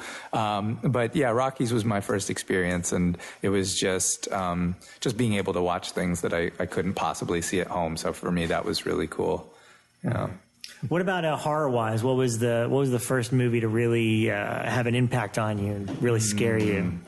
Nightmare on Elm Street. Yeah, because again, I was watching it. Somehow it was on TV. It probably super censored and cut and that sort of thing. But I remember getting psyched to watch it and then sitting down to watch it, and then my parents saying, okay, we're going to bed, and then they shut off the lights and just left me there alone. Wow. And by the time because they couldn't handle it, I'm sure, and I couldn't either. So by the time I realized that he could attack in your dreams, then I was like, no, I'm out of here. So I watched half. I think I've never finished it. Wow. Now, since you were from the area, did you ever go to Video Vault in Alexandria? No. That place was, and actually that's where all of my VHSs over there came from. That place was the best, where they did like the classification breakdown, and it's where I saw a ton of crazy stuff. It's like where I saw Poor White Trash and all of these like absolutely crazy exploitation films. But when they shut down, they sold off everything, and they went through and found the people who had been like the hardcore patrons of the shop and sent everybody an email 24 hours in advance so we could go in and buy stuff before the rest of it opened up. But that's where a lot of my collection came from. Cool. So it was a very bittersweet day. Yes. What was your video store? Oh man, I think I wish I could remember the names. I know there was one called Z Video, but I can't remember if that was the one on the corner. Yeah, I like forgot all the names of them because it's been that long. Yeah.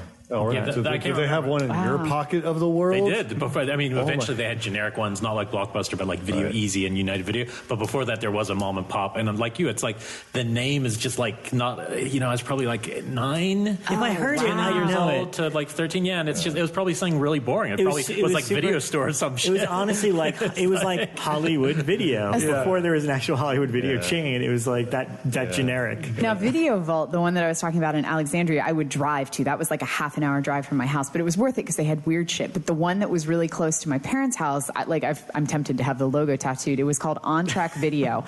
And the actual logo was like a little tape cassette, but the spokes were wheels. And so it looked like a train. And it was flying down a like railroad track, and it was a film strip. And it was like the coolest little logo. And they had nothing but horror and porn there, but it's where I grew up. So. And now you're here. And here I am. Look where it got you. On Track Video. Wow. Sebastian, did you ever work in a video store growing up? Because I think all of us at one point have slung videos. No. Ironically, most of my retail experience prior to owning the record shop and the video store was at the Apple store. Oh, wow. Selling iPods in 2005. So I bet you like records and videos much more. I do. It was kind of fun trying to convince people that a Mac was a better machine than a PC, but now that boat has sailed, and there's no good fight there. Yeah. So the good fight is with obsolete media instead. Right. Love it. What about, in terms of, I think one of the things that I miss about the video store is the human interaction. Yeah. Because Netflix is one thing, but you don't get to talk to somebody passionately who recommends something or gets a feel for what you like and tells you, oh, well, you have to see the film, Wes Craven's movies. If you like those, you got to see this. Well, that's why we're probably all podcasting. I mean, it's to give people that feeling of like, we are your tell video others store. what to watch. It probably is. Yeah. We're the video store clerks to our listeners, I guess, totally. in a weird way.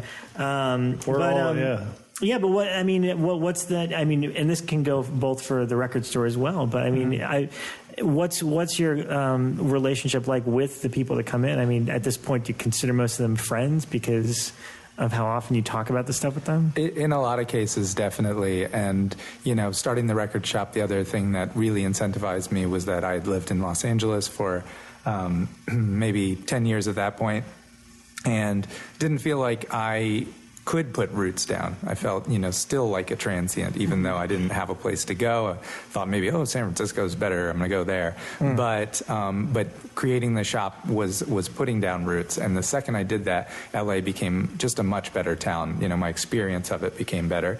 And I had these, recurring interactions with people that wouldn't flake because they love records or they love movies, you know. And so that was very cool for me, was just sort of to transform my experience through working at a retail location. And I've always liked the interaction, whether it's sales or critiquing of art and music. So, definitely developed a lot of friendships. And I think that's the only big benefit of getting your content in a real store as opposed to online. And I told, all of my employees when we started, it's, customer service has to be a number one, because if for any reason they're turned off by the way you behave, then they'd rather deal with the robot online. Yep. So, exactly. It's not the world of Clerks and High Fidelity anymore. As much as I'd like it to be sometimes. So I think, coming from that place of customer service, of being receptive, of not judging what people are into, leads to more productive, exploration of film. Yeah, I mean, I worked at Amoeba here in Hollywood for 2 years, and I think they've eased up a lot. But when I worked there, they were pretty strict about phone use. You can't have your phone at all. They really want, because if somebody comes up to you and asks you a question about music or movies and you're looking down at your phone, you're not connected to them. Right. So it's they want you to engage in that conversation and recommend, really wear your loves on your sleeve and let people know if they're picking up something you think is cool, recommend 2 other things for them, because that's the only way your business is going to grow. Yeah. And then that person will be more inclined, I want to go and ask Rob for his recommendations again, rather than, like you said, go to Amazon and click buy by, whatever. Do you have like a rigorous test for new recruits? Because the place where I worked in Chicago actually did. It was like a 50-50 like answer thing, and I got a question about Betty Boop wrong. The place where, I still remember. I'm still tortured by it. Slide. It's all right. The place where I worked had a quiz too that we had to take. I remember it being geeky, but I don't remember it being very difficult. But like the video store I worked at did have a quiz. No, I've never thought of instituting a quiz. That seems or just arm wrestle and put on over the top of the background. Over the top. You guys can make the quiz. Okay, we're gonna write it. This doesn't pertain to the video, but I mean, like at Blumhouse when we bring in our interns. Well, this was when Alex was running our front desk. She would put together like a little quiz or like a questionnaire, and I would I think I threw in. She had a Blade Runner question, and I threw in the Thing. I was like, "Who's the Thing at the end of John Carpenter's movie?" And then that's like a trick question. You're evil, Turek. Whoever had the most creative answer would win. So it's the person who sat there and goes, "Well, based on Dunkundi's lighting experiment from Rob G's article, child's not having any breath form in the air." Hey man, that'd be pretty sweet. I remember when I moved out here. I remember Dave's video on Ventura Boulevard, and that's where I met Jared Rivet and a lot of other really good friends. But did Amoeba do this? I remember at Dave's video. They had a very strict policy because they had a lot of people coming down because they were at the base of the Hollywood Hills on the valley side. So anybody who trickled down from the hills, Frank Darabont or anybody famous, Dave's had a very strict policy about leaving them the fuck alone. Like, don't, like the staff would be able to talk to them and interact. But if somebody came over and was like, "Yeah, Mr. Darabont, can I get an autograph?" They'd be like, "Out, go, go Well, away." if you work there, definitely not. Absolutely. But I mean, I'm talking about people, just like other customers. Because I remember kind of geeking out. Did Amoeba ever do that? Because Amoeba gets its fair share of... every single day there was somebody that was famous. I'll never forget Chris Nolan. He used to go there every Sunday with his kids. I've definitely Didn't Quentin wear a silly suit? Like some bright fluoro suit? Yes. I've seen... I love that. I have run into Quentin at Eddie Brandt's before. And then sometimes he'll send Julie, so I've seen her there as well. But I've seen a couple of people in Eddie Brandt's. I'll tell you my one Quentin story, and I don't think this is too bad, because he's always super nice whenever he came to Amoeba. But what I love is he almost talks like one of the characters from his movies. Yeah. And so like at Amoeba, because it's such a giant place, you're not really supposed to let people use the bathroom because it's, who knows what people in Hollywood are going to do. But once in a blue moon, if somebody comes up and asks politely and like, "Hey, do you have a restroom?" It's like, "All right, I'll walk you back there," whatever. Quentin could come up to me and say, "Hey, can I use the bathroom?" And I'd be totally fine with it. Yeah. But he came up to me, he's like, "Hey, listen, I know it's against policy and all, but I've been running around all day, and this whole long drawn out story in every detail is like, I thought 3 hours ago that maybe I could go, but then I didn't, and then I came straight here and blah blah blah, and I know it's against policy, and I don't want to get you in trouble or anything, but I really need to use the bathroom." And it's like, yes, you can use the bathroom. Totally cool. You literally just wove I gotta pee Tarantino. That's amazing. Yeah, it was kind of fun. It's only because I was like, wow, that was like Tarantino dialogue asking me to go. In this scenario, do you realize you are the wolf? Yes. You solved his problems. You are the man. I love it. Yeah, that was cool. Very cool. So one of the assignments that I dictated to everybody here, which quite frankly, I'm just going to look behind me. Yeah, really, it's dictated. too easy here. He texted us. I texted them and was like, "Hey, I want you to bring some VHS titles, hard titles." I have 4, and they're all here, except for one. One I can't even find a VHS copy of. Oh, yeah? What the fuck? So I don't know if you have some rare titles you want to throw into the mix too, but we, of course, always come with our notes and all that. And I will start with a terrible movie. Great. Why not? Can't wait for that. Junior. This movie called Junior, which is in Slashback Video right now, right? Yes, I saw it right over there. Because he's not Freddy, he's not Jason, he's real, or whatever the tagline is in the front. That was more than enough to get a young 12-year-old Rob G excited, and I was like, oh my god, he's more. Did the fact that the cover art looked like Texas Chainsaw Massacre Part 2? Yeah, I had to have it because it's this cool. It's this guy, this weird-looking redneck dude, like sawing. It's an art piece of him sawing through the cover, and they're comparing him to Freddy and Jason. The problem is that guy's nowhere in the movie. and nor is that chainsaw scene anywhere in the movie. I remember just being very long and boring and not delivering on any of the promise, which quite frankly was kind of the luck of the draw when you were renting movies. Like, you could have the most amazing, intricate box, and then you rent it, you watch it, and you're like, why is that awesome cover not anywhere in this?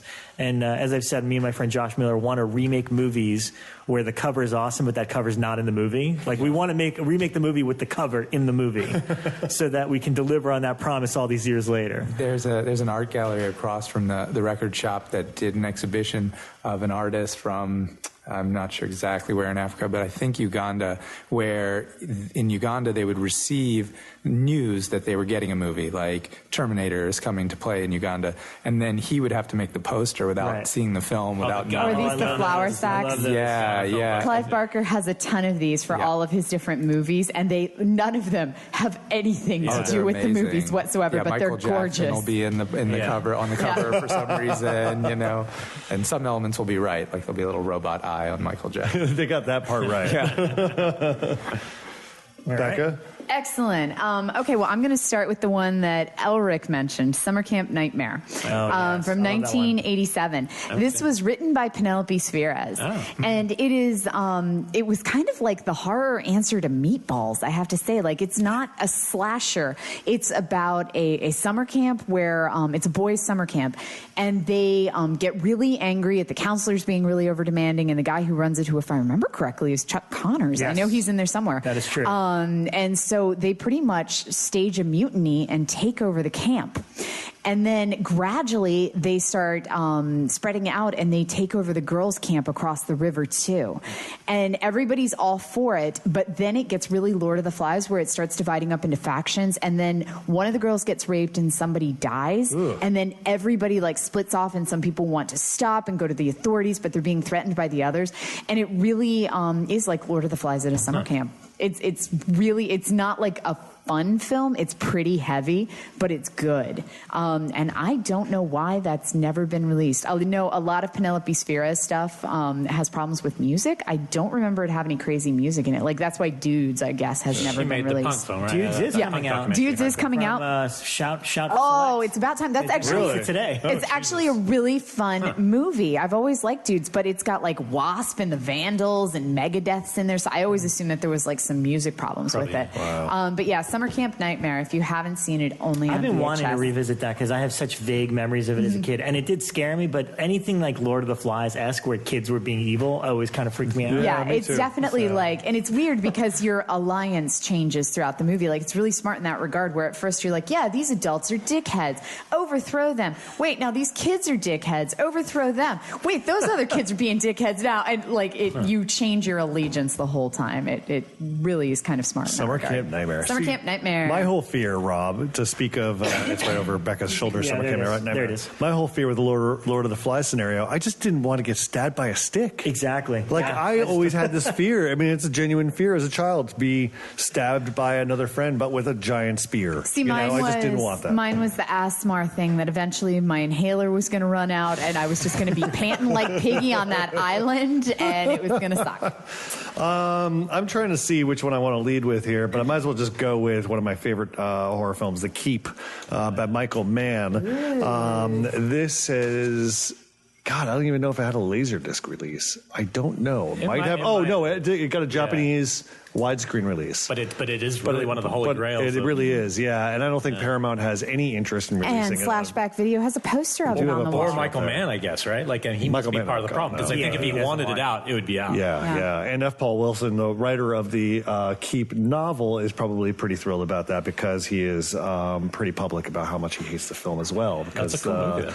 It is a cool movie. Yeah. Well, Michael Mann made it his own, which was, about these Nazis and during World War II who roll into a village, and there's this giant keep, and it's kind of like a spin on the Gollum story. They peel these Nazis are after the silver that's within the keep, and they pull it open, and a block falls from a wall and unleashes an ancient evil, and the ancient evil starts to basically piece itself back together from, muscle-bound form to skin form to something that's very hulking and weird. Okay, that's enough. I want to see it. Yeah. Oh, you should see it. It's great. Who was going to say? Ian McKellen is in it. Oh, nice. Ian McKellen, who is wearing old age makeup and looks like he does now.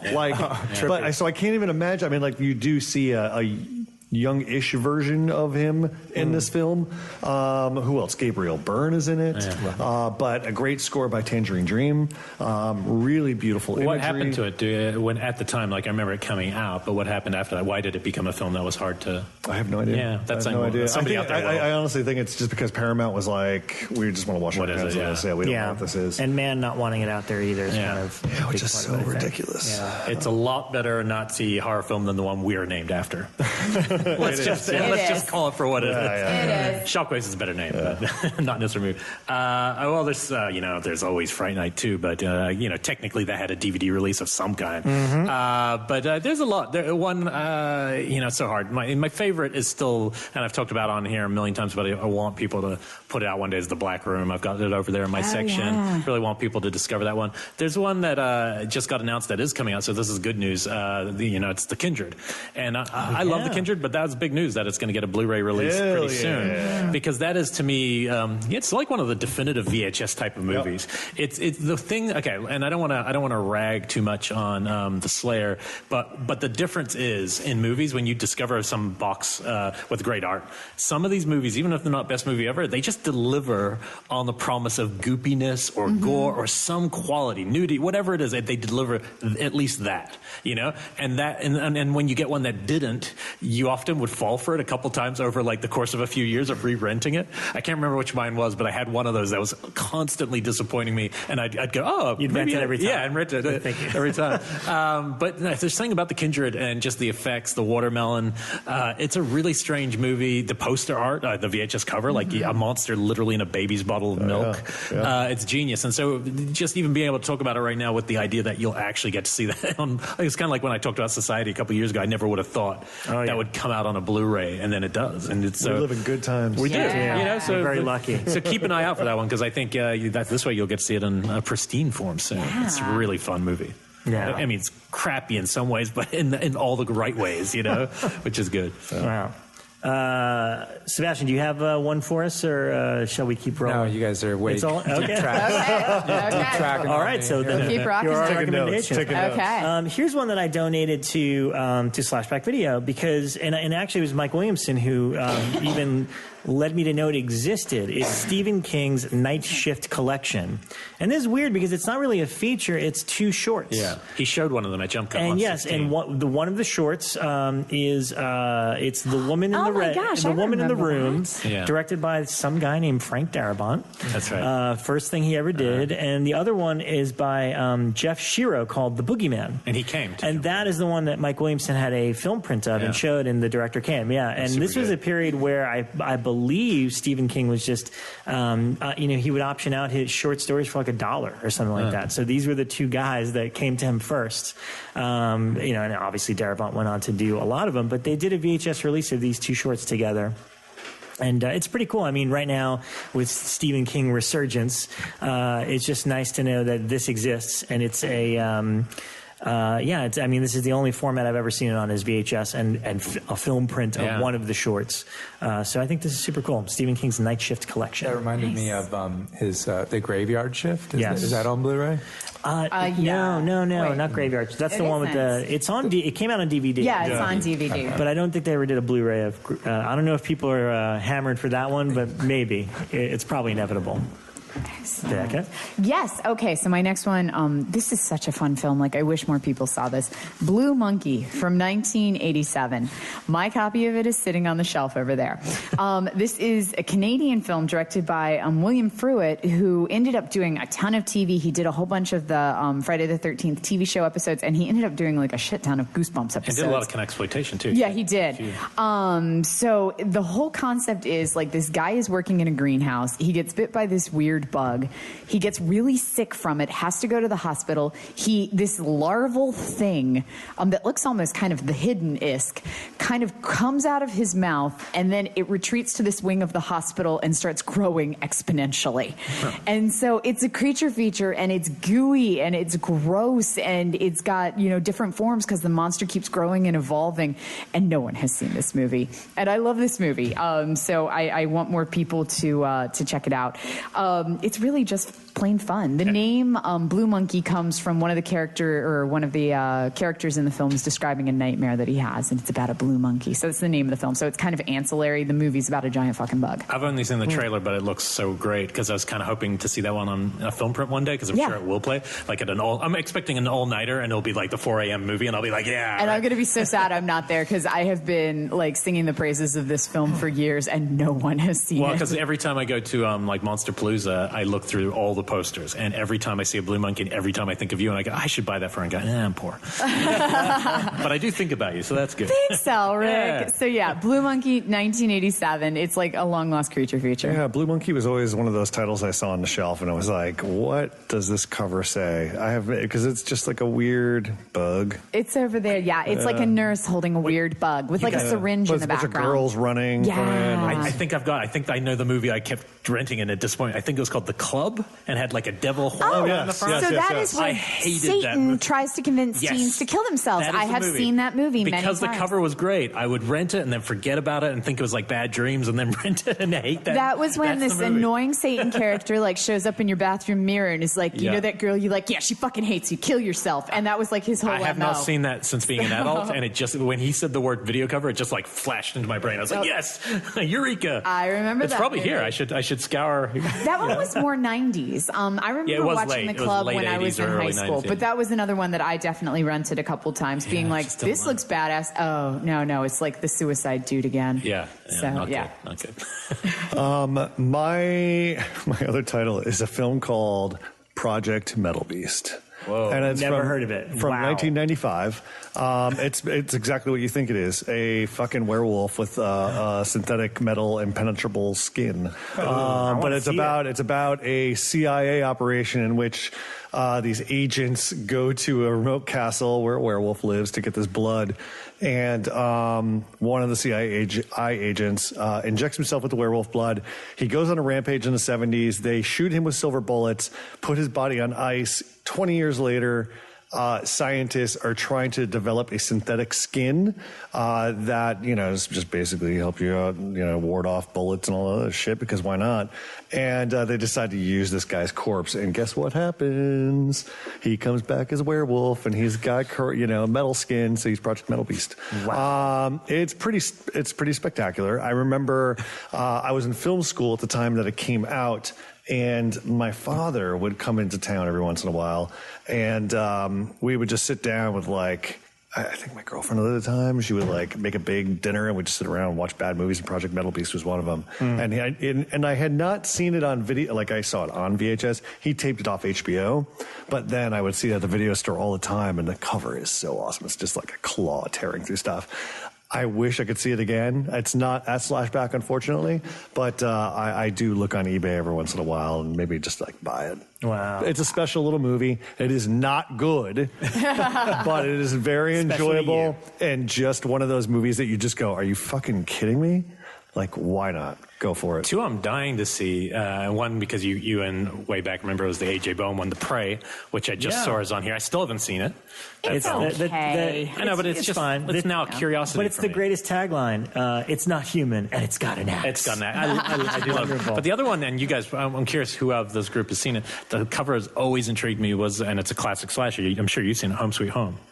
No. Okay, see, I've always wanted to see that one. Where is that one? It's probably here.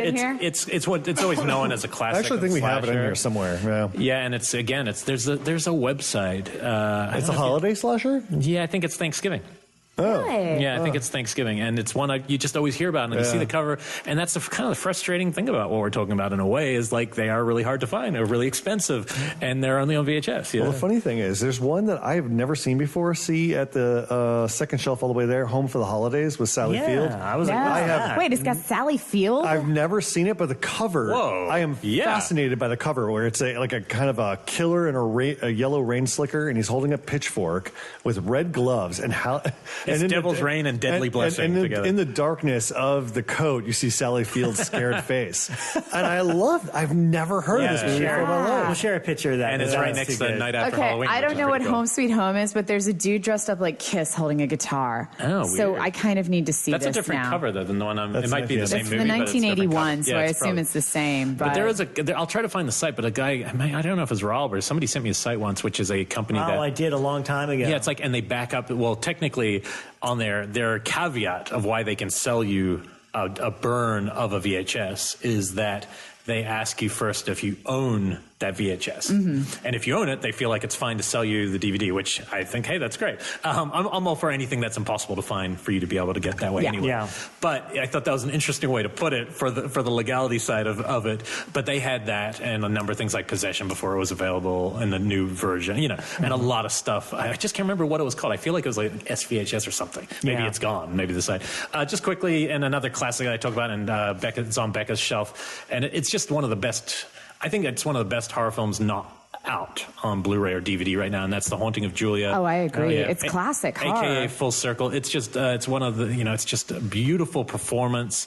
It feels like a weird Lost Rosemary by Mia Farrow, Rosemary's Baby-like sequel. It's classically directed in a similar way, and it's basically a possession film where she's literally it kind of has a bit of a red herring there. I don't want to ruin the spoiler, but you feel like she's slowly being possessed by what she thinks at one point could be her deceased daughter, who dies in one of the kind of opening sequences. It's a pretty heartfelt, sad film, and then it just becomes this kind of menace child ghost spirit really fucking with her. Yeah. And it's actually a pretty scary, effective horror film. And so it's not just like a lot of the schlocky ones that we all love for fun. It's actually like one of those movies that I don't know the reason, but there better be a reason it's not out, because it could be a Criterion release. It's that kind of quality horror film. Yeah. So I don't know. I need to find out. Somebody probably knows the story behind its release. And Keir Delia is like her husband and a major part of the story. So you've got like A-list, actors. Yeah. So anyway, that's just a great film, and it's on Becca's shelf. You can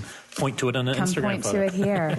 I have two more. Do you have another one, Rob? Yeah, but you do your two, and then I'll just... I have like one pick, and then ones that I'll just shoot out. Okay, so I've got... I have a list of like others that I didn't do in detail, but another really fun one that I love is Blood Salvage from 1990, also on my shelf. This one has a full moon sensibility, but it's a little bit better and cleaner than you would find in a full moon film. It's better produced. Better produced, thank you. It feels a little bit higher production value than you would find in a full moon film. Well, depending on the time period. I'll equate it to Ghoulies. Okay, it's on a Ghoulies par, right, guys. We'll take it. So anyway, it's about a mechanic who has two sons. One is kind of smart and the other one's like a man-child. And the whole family's MO is that they kidnap people on the road and then connect them to kind of like keep you alive machines, and then they harvest their organs to sell on the black market. And so literally you will be like in their barn hooked up to machines, because it looks like a farm. And so you're in their barn hooked up to machines while they take your kidneys, and then they'll put you on a machine to keep you alive while they, wait a couple weeks till somebody needs a liver, and then they take your liver. Completely morbid premise, but it's zany is the only way I can describe it. Like Elvis is in there, and that's how they explain what happened to Elvis. And they feed them, and they come in and talk to them.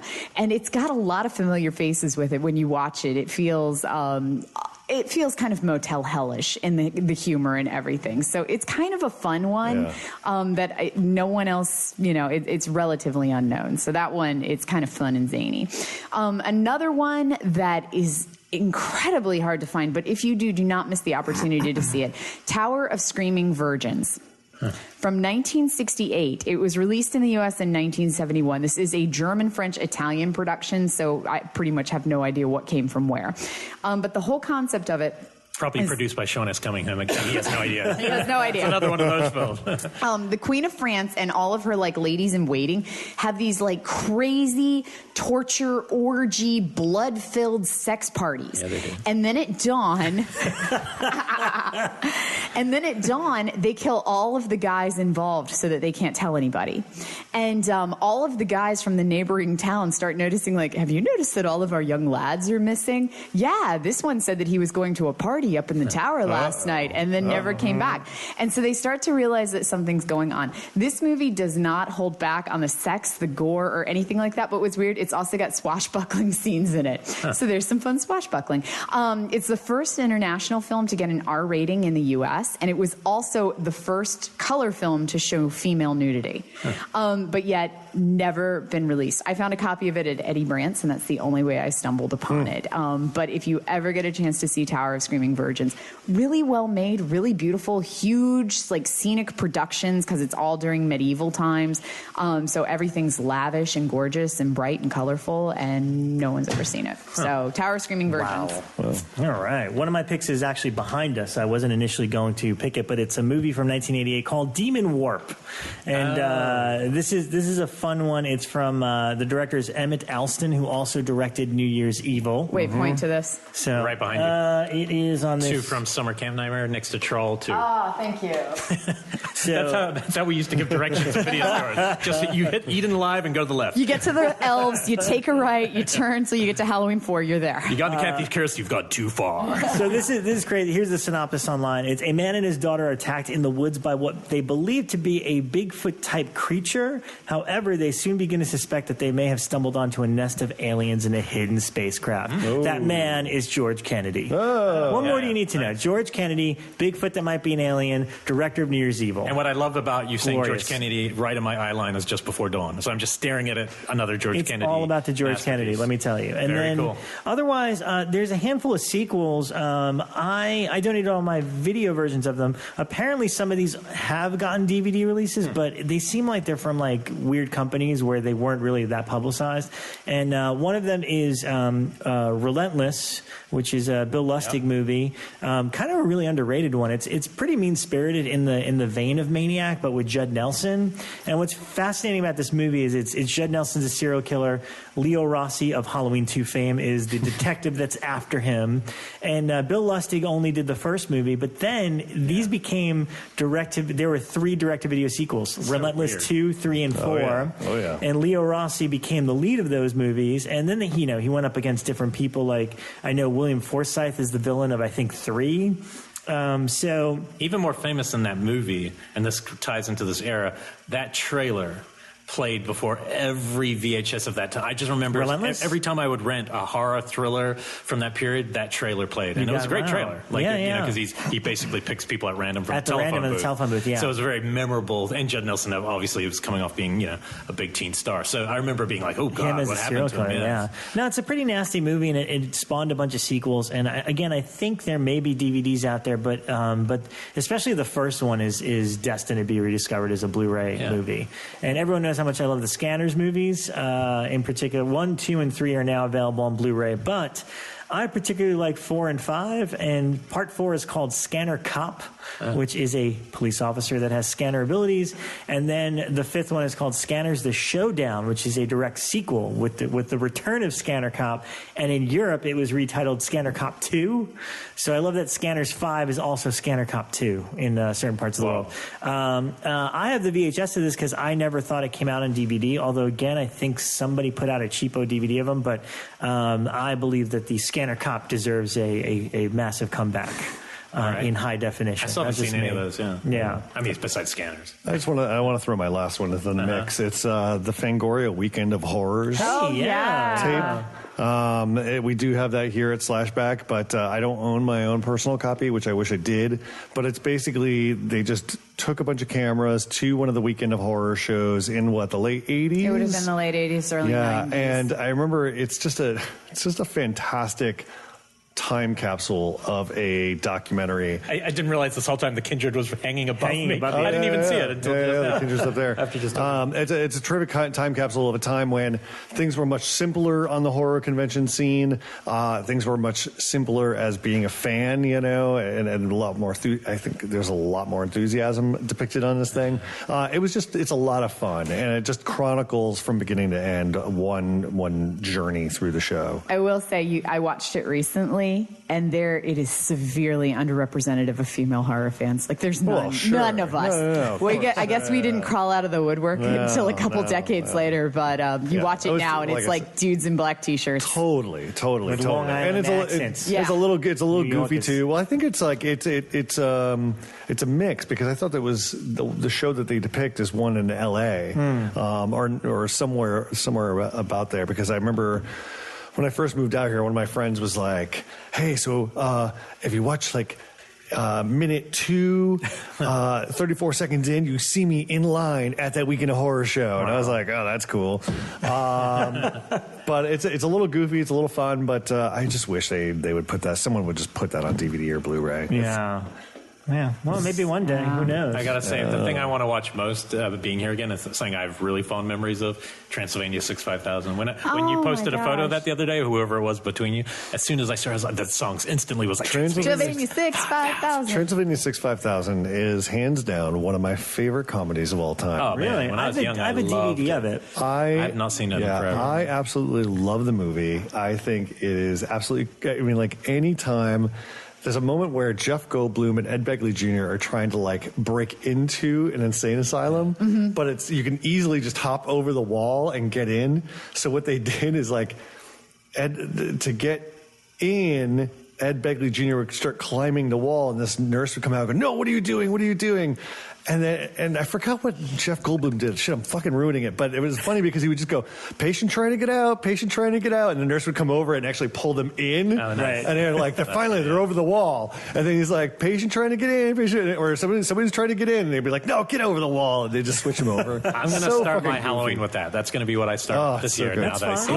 And also Gina Davis. Yeah, and I remember a character named Odette, and I always loved her costume. Oh, yes. Yeah. Yeah, no, it's just so funny. That's the thing that you can't understand. This is Netflix is not the same. We talk about it all the time, but like just sitting here right now, I'm sitting, and as I look at Rebekah, I'm just looking at all these covers, and I'm curious what they are. He's not really looking at us. He's looking through us. And then above them is Transylvania 65000. So I'm sitting here feeling nostalgia. I feel like a method actor who suddenly hits a sense memory, and I'm suddenly being overwhelmed with emotion, going, oh yeah, I remember being 12 or something, and it's kind of magic, you know. I definitely think you guys have to come down here. Anyone who lives in LA, but even if you just happen to have time to travel or something, it might be worth it, because it's really just something. Especially for the kind of people, you guys who listen to this and know the kind of movies we all love. This is pretty special. There's multiple copies of The Boarding House. I mean, where else are you going to find that? Sure. So, Well, we have multiple copies because they're two different versions of the artwork. Oh, and there's Big Box. The Big Box, and then there's the Paragon release. But just know that we're going to buy the things we want to buy before you can, because we're sitting here right now. There's got to be some perks to being podcasting for 4 years.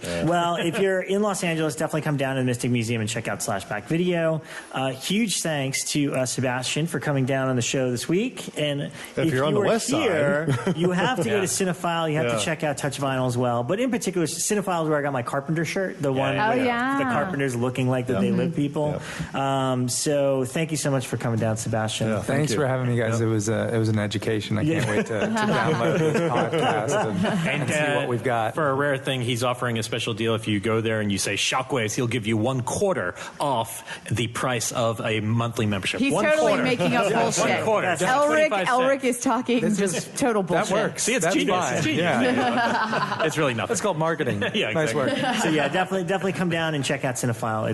It's one of the great modern video stores that is still out there. Yep. So. And there's a record store.